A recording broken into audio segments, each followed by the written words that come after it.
episode 438 of 360 Wrestling Fanatic. I will be talking about the July 3rd episode of WWE Monday Night RAW with the fallout from this past Saturday's WWE Money in the Bank right here, right now, 360 Wrestling Fanatic.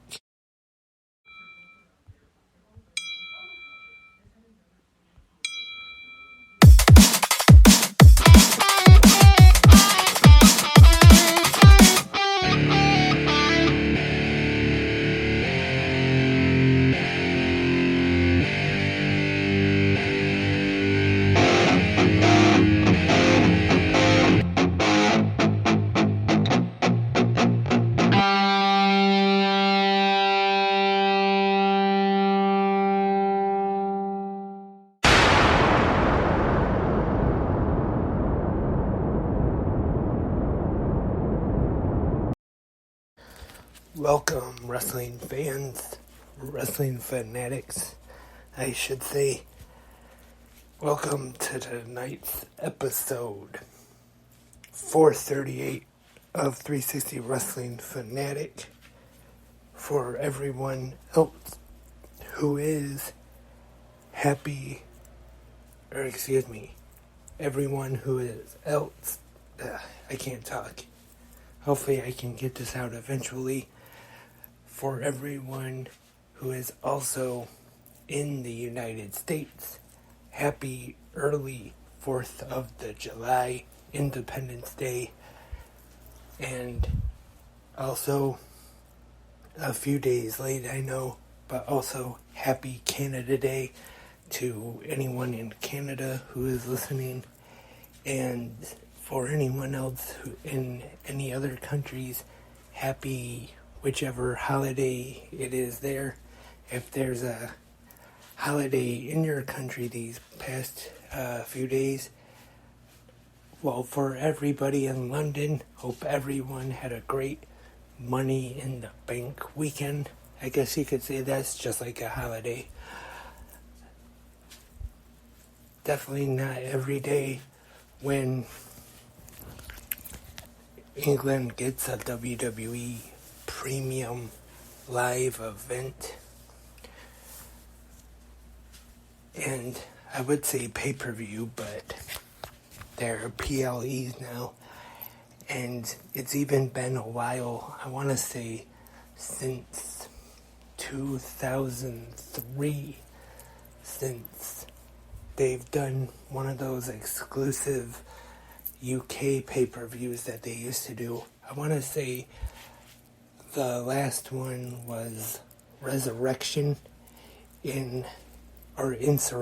I should say, in 2003, and they used to do that a couple times a year, have those pay-per-views that were exclusive to the UK.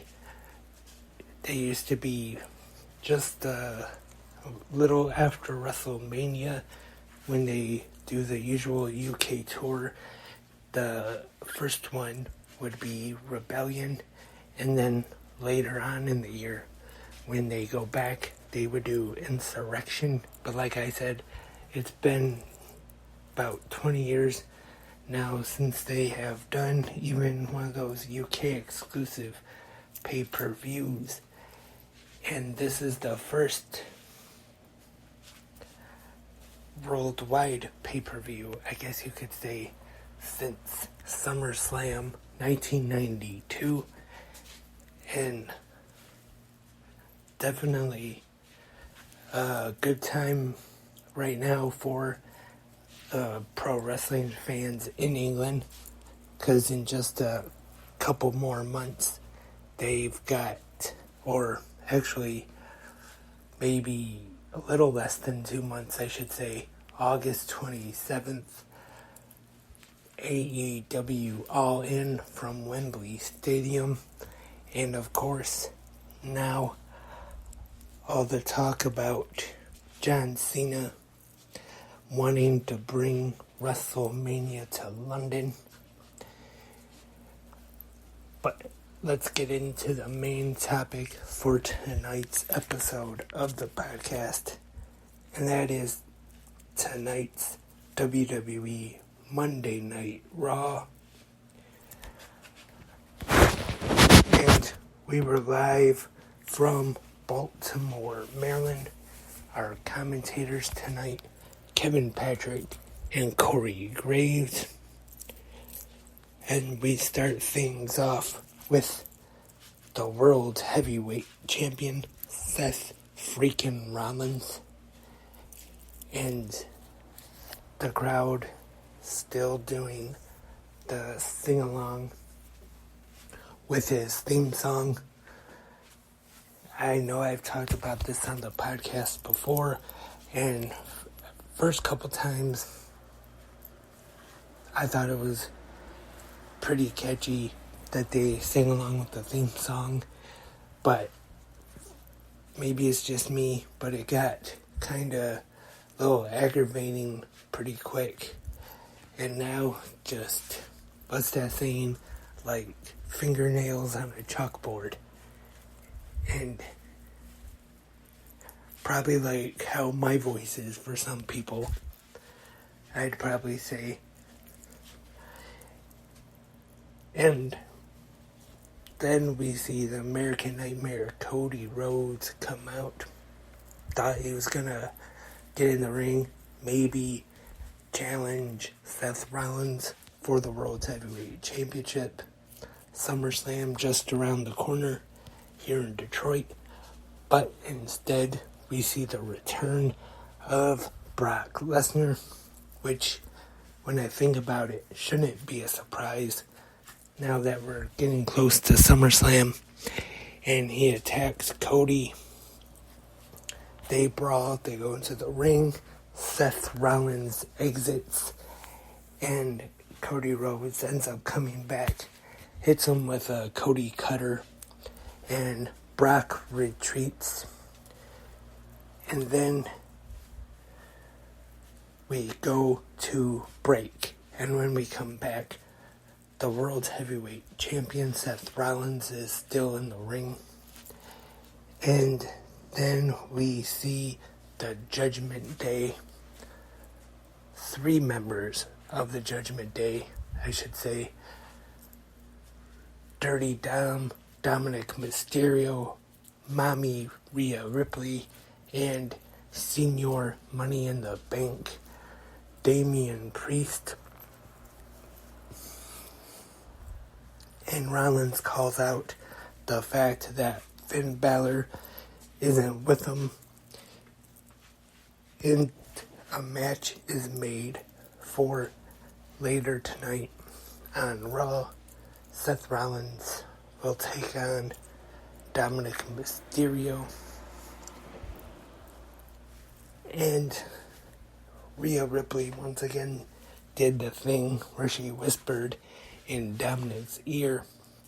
And once again, when Dominic tried to talk, he has so much heel heat, he can't even speak. And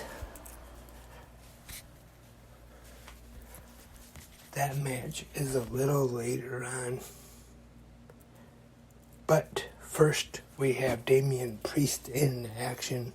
Senior Money in the Bank taking on Shinsuke Nakamura, which this was a pretty good opener, I thought, to start off Raw this week. And is Damian Priest getting the win, defeating Nakamura. Good match. But it is not the last we will see of Damian Priest for tonight. And next up, we have a women's tag team turmoil to determine number 1 contenders for the Undisputed Women's Tag Team Championships. And we have the team of... But first, I should say, we have the Women's Tag Team Champions For the second time, Liv Morgan and Raquel Rodriguez make their way to ringside to watch the match.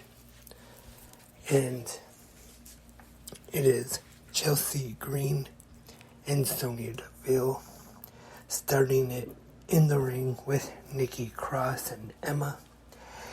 Emma is in the ring, does most of the work, and then Nikki Cross goes to the floor and has kind of a meltdown outside, sitting there kind of talking to herself, rocking back and forth, and they pin Emma, eliminating her and Nikki Cross.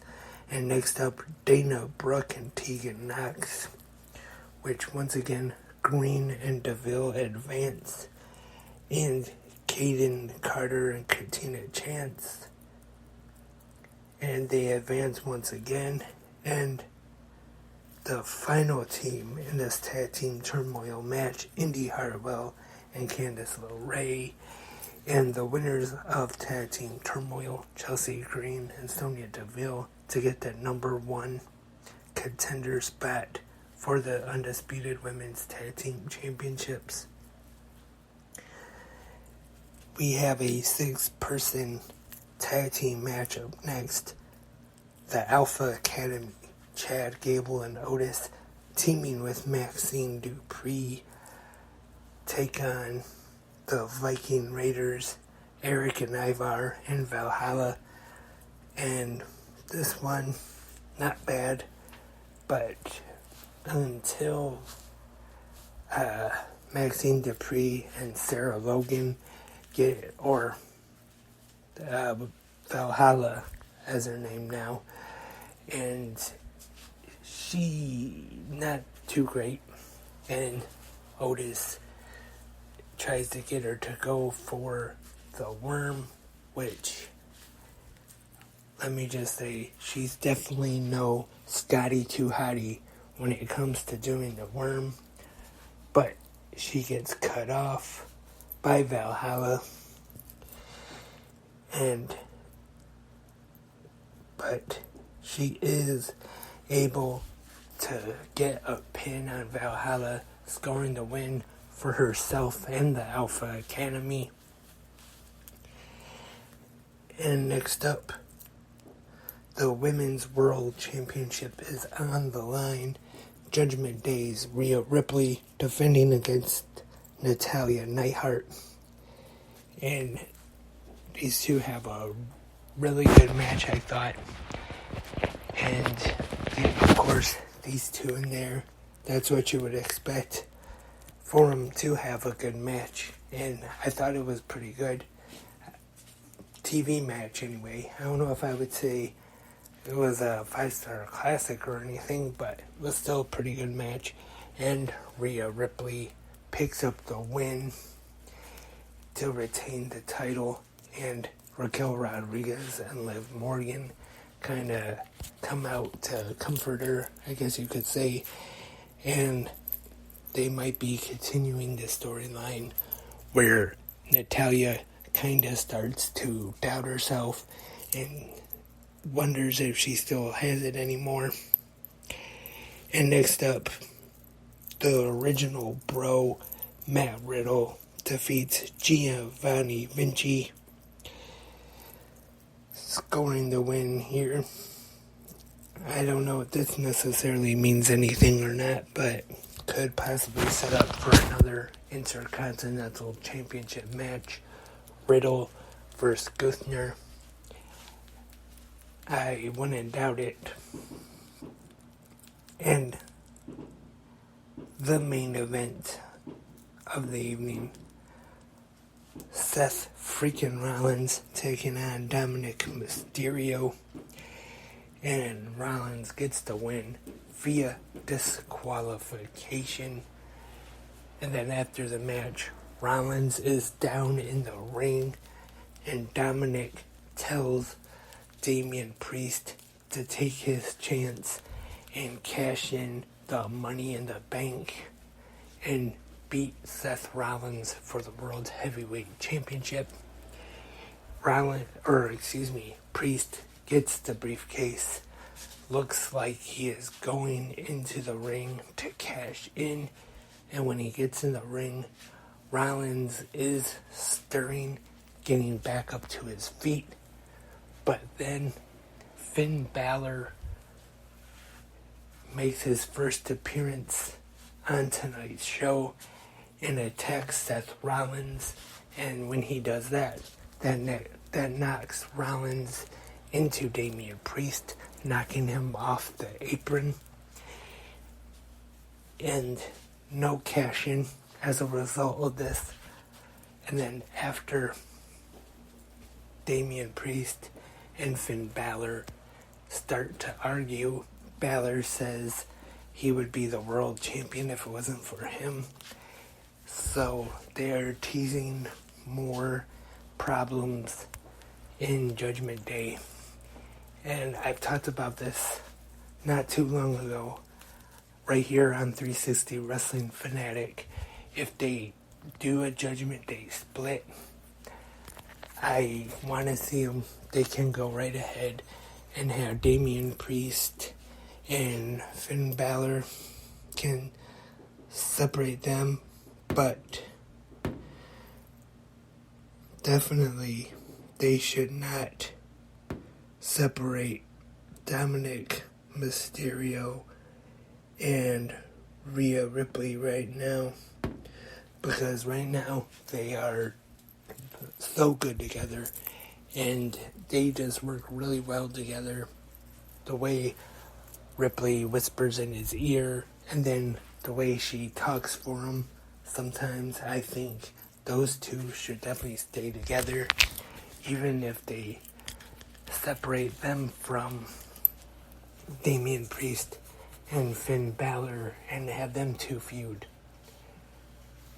But the question is, as of right now, I'm not quite really sure who would be the baby face and the heel in this feud. Maybe it's just me, but I'm not sure if it would be Finn Balor being the heel or if it would be Damian Priest. I would say actually it could work either way. Either having Finn Balor turn heel on Priest or have Damian Priest work as the heel and then tie it into the cash-in somehow. But I think a feud between Damian Priest and Finn Balor could be pretty good. Maybe if Damian Priest does get the World Heavyweight Championship, because I definitely don't see them having Priest beat Roman Reigns for the Universal Championship. But if Priest does get the World Heavyweight title, like I was saying, I think that would be a good feud. Damian Priest and Finn Balor over the title.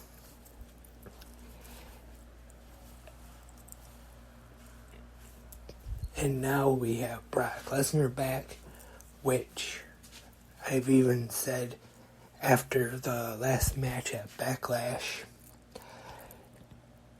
wouldn't be surprised if the next one will take place at SummerSlam. So, as of right now, it is not official, but I definitely wouldn't be surprised if we do see that. But we will just have to wait and see. And some quick pro wrestling news real quick before I wrap up this podcast.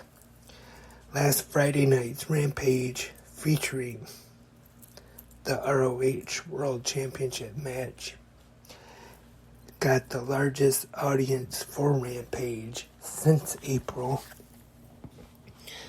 There's some pretty good news there. Also, to continue the ratings news from Friday night, SmackDown got its third largest number of the year. And as we found out tonight on Raw, that this Friday night on SmackDown from Madison Square Garden will feature Tribal Court, the trial of Roman Reigns. That will take place this Friday night. The Usos calling for that.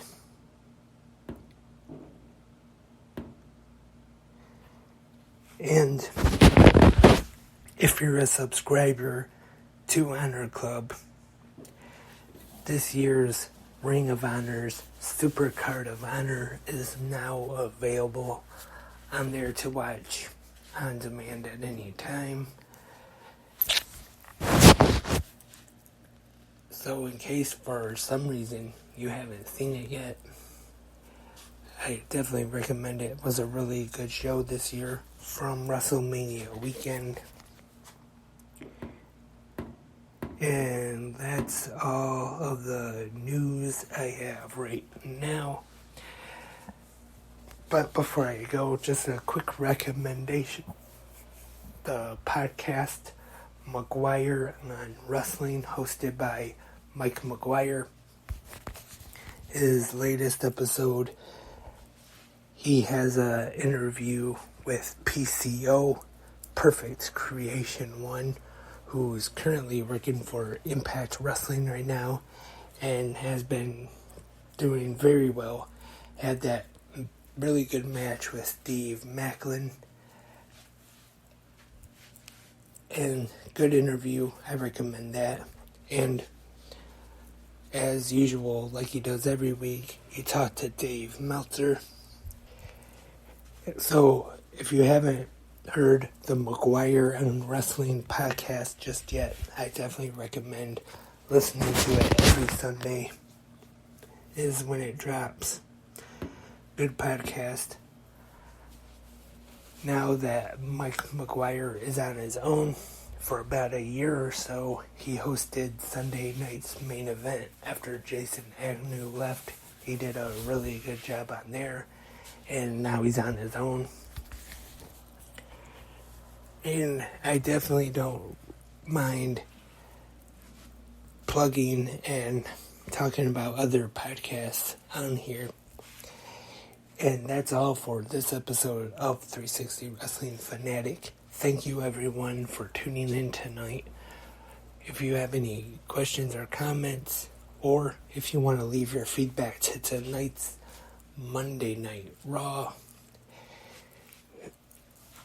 you can in the comment section right here on Spreaker or whichever podcast website or podcast app or podcatcher or YouTube or anywhere, whichever way you listen to 360 Wrestling Fanatic. If there's a comment section, you can leave your comments, leave your raw feedback. Also, if you have a product or a business or anything you want to advertise with 360 Wrestling Podcast, I'll try to do a good ad for you right here, and I'll try not to mess up too badly. And I know sometimes I stumble over my words and maybe stutter a little bit, but I'll try to do a good ad for you. Email me 360wrestlingpodcasts@gmail.com. I'll put the email in the description as usual. And I hope this week to have more new episodes of 360 Wrestling Fanatic coming at you. Maybe tomorrow night about NXT, even though I'm not looking forward to it, is going to be NXT Underground, which is, if you remember, a few years back, they had the whole Raw Underground thing, where it was supposed to be this whole fighting thing with KO or submission, and that definitely didn't last long, luckily, I should say. I don't know why I went to say unfortunately. Good thing that didn't last too long, but I did not care for it. But that's going to be on NXT tomorrow night, so I might do 360 Wrestling Fanatic after NXT, and Dark Side of the Ring is off this week, but will return next Tuesday with the Adrian Adonis episode.